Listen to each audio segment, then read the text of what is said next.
Hello বন্ধুরা, আজকে আমি আপনাদের জন্য নিয়ে এসেছি হিসাব শর্ট ফিল্ম। আশা করি আপনাদের ভালো লাগবে। তো মুভির শুরুতে দেখা যায় একটি মেয়ে একজন পুলিশ অফিসারের কাছে লিফট চায়। সে তার বাস হারিয়ে ফেলেছে। এখন সে কি করে যাবে, তাই পুলিশ অফিসারকে অনেক রিকোয়েস্ট করে। পুলিশ অফিসার প্রথমে মানা করলেও মেয়ে পরে রাজি হয়ে যায়। তারপর তাকে তার গন্তব্যস্থলে পৌঁছে দেয়। মেয়েটি বাড়ি ফেরার পথে পুলিশ অফিসারকে বলে যে আপনি চাইলে আমার ঘরে রেস্ট নিতে পারেন, কিন্তু পুলিশ অফিসারটি মানা করে। তারপর কতক্ষণ পরে পুলিশ অফিসারটি দেখে যে তার গাড়ি স্টার্ট হচ্ছে না।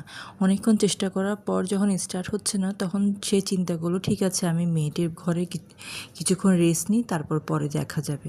লোকটি যখন তার ঘরেই গেছে, তখন দেখছে যে অনেকক্ষণ কলিং বেল বাজানোর পরও কেউ দরজা খুলছে না।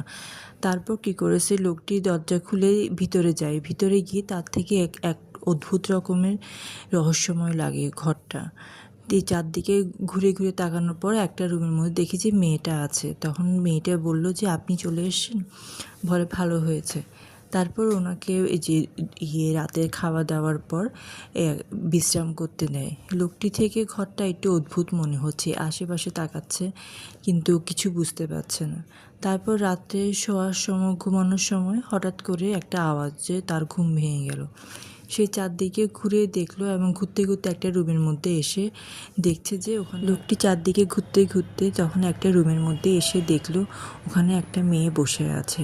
মেয়েটিকে ভালো করে দেখতে গিয়ে লোকটি দেখলো যে ওই মেয়েটি তখন তাকে খপ করে ধরে ফেললো। লোকটি ভয় পেয়ে বেরোচ্ছিল, তখনই ওই মেয়েটি এসে বলল এটা আমার বড় বোন।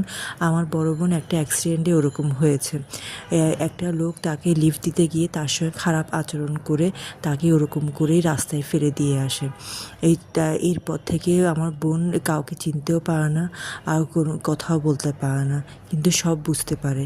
তখনই এই লোকটি এই কথাগুলো শুনে ঘর থেকে বের হচ্ছিল, তখনই দেখি যে ওই লোকটাকে ওরা বেঁধে রেখেছে। এতে আমরা বুঝতে পারি যে তার বোন চিনতে পেরেছে এটাই সেই লোক যে তার এই অবস্থা করেছে। তখন তারা তার এই লোকটার ভালো মতো শিক্ষা দেয়। এরপর তার বোনের অত্যাচারের প্রতিশোধ নেয়। আর এভাবেই হিসাব শর্ট মুভিটি শেষ হয়ে যায়। তো বন্ধুরা, আপনাদের কেমন লাগলো আমার এক্সপ্লেনেশন তা জানাবেন। Thank you.